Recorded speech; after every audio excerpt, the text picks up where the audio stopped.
Paul, I'm absolutely delighted to welcome you to Milton Keynes Dons as our new head coach. Thanks very much. Really excited. Been talking for a few days now, if not weeks. So I'm glad to get it done and to be in and hopefully end the season, put some smiles on some faces, and then build for next year.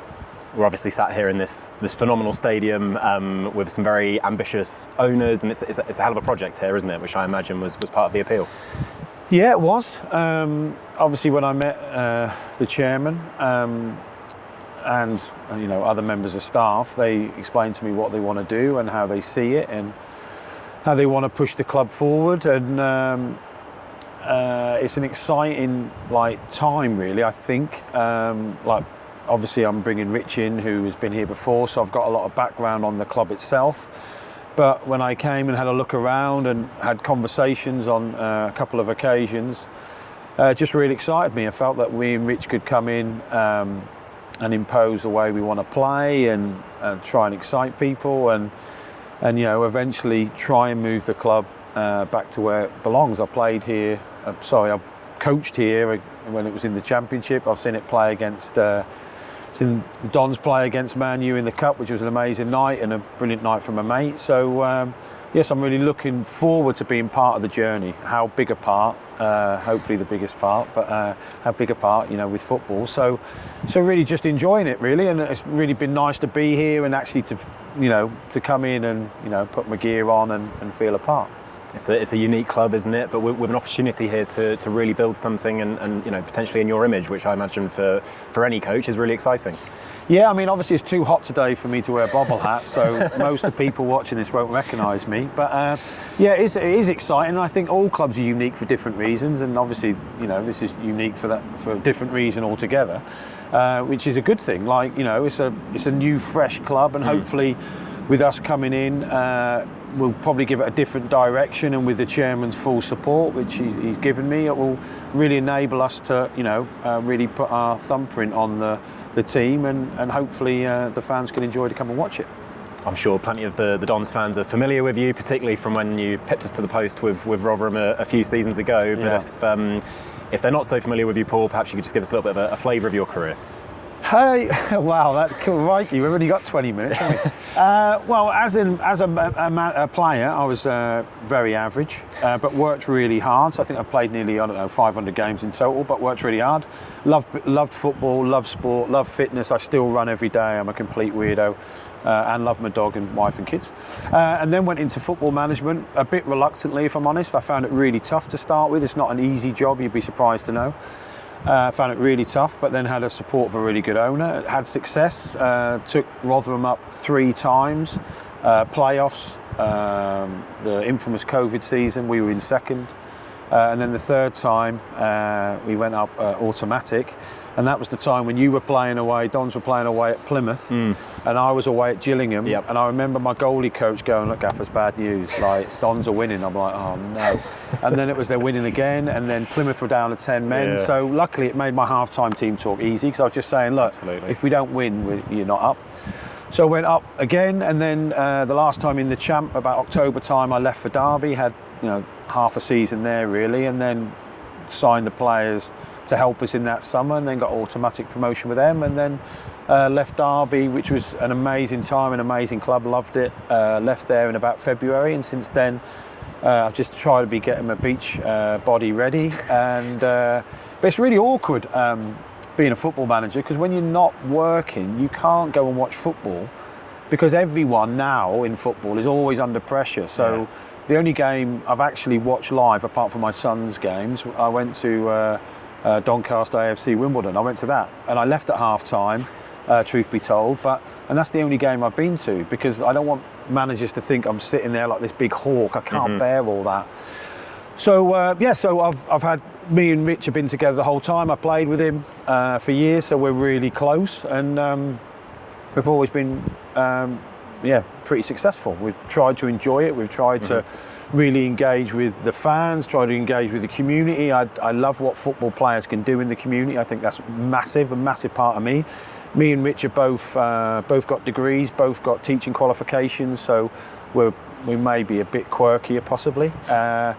And that's sort of me in a nutshell, really. I just love obviously winning football matches is great, but our job really is to drive performances. We can't guarantee wins, we can't guarantee someone's going to kick it off the goal line or put it in the goal line at the other end, but we can can guarantee a performance level, I like to think. So so I've come to a great club at a great time. It's good that I can spend a couple of 3 weeks and then start the whole recruitment and everything, what goes behind the scenes off season, and then look forward to build something that could be great for the city. Absolutely, and it's fascinating to hear that, Paul. And you're right, in Richie, you've got someone that knows the club very well, which can only help you. And he'll know that for a long time, perhaps Don supporters have been used to a certain style of football, or maybe the team looking a certain way.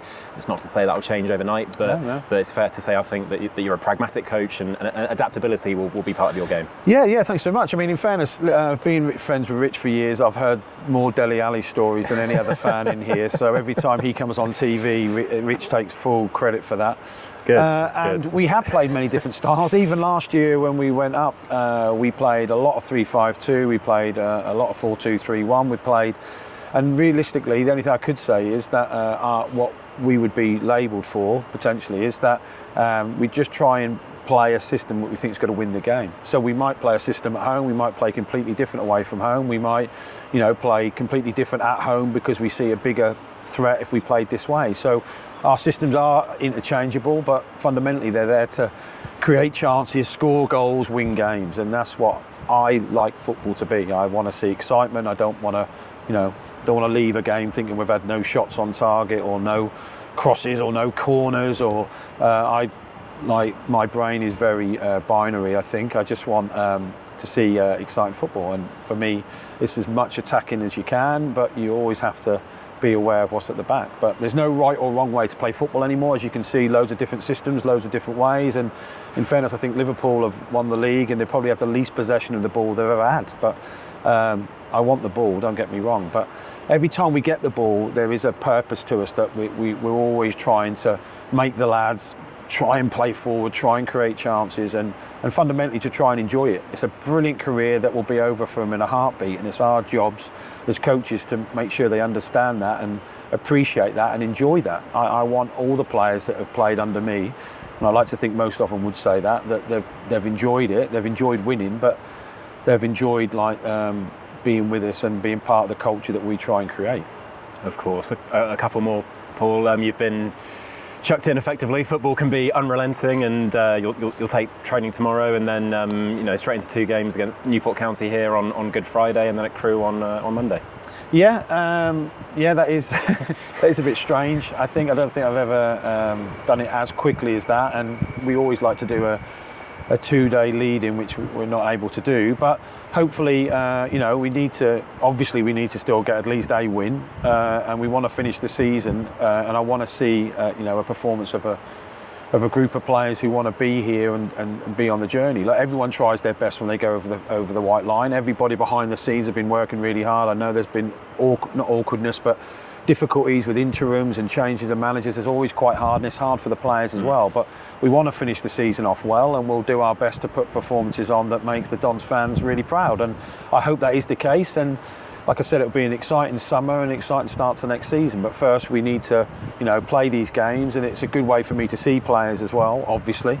So I look forward to seeing what the lads can do. And like I said, hopefully, in the remaining home games, especially, the fans can see a group of lads really pulling together to, pick the points up. Absolutely, and just finally, Paul, you've sort of touched on it there already, but to the people of Milton Keynes, to the Don supporters, the people that will be here in Stadium MK watching your team play, what's your message to them now that you're the head coach? Yeah, good question. I mean, I should have given this a lot more thought. I think really that I just appreciate you being behind the team throughout the game. So whatever happens during the game, and I know this season we've been in losing positions quite a lot and haven't come back from, whatever happens in the game, please stay with the players as long as you can. It matters so much. I was a player for years, and the difference between the crowd atmosphere to the performances is massive. However, I'm also aware, as I speak down the camera, the players have a responsibility to get with to put a performance on that gets the crowd engaged. But I do know that if you can turn up and you can wear your shirt on Friday, sorry, I got my days wrong. and get behind the lads and give them a real lift when they come out. And I'll do everything we can behind the scenes to get the lads to start the game way. It will happen. It will help immensely. And I just hope that while we're in charge, you just really enjoy being a Dons fan and really proud of what this great city's going to do and the direction this club's going to get in. And like I said, it's a massive honour for us to be a part of that, and I'm really excited by what's ahead. Paul, thank you very much and welcome to Milton Keynes Dons. Thanks very much. Up the Dons.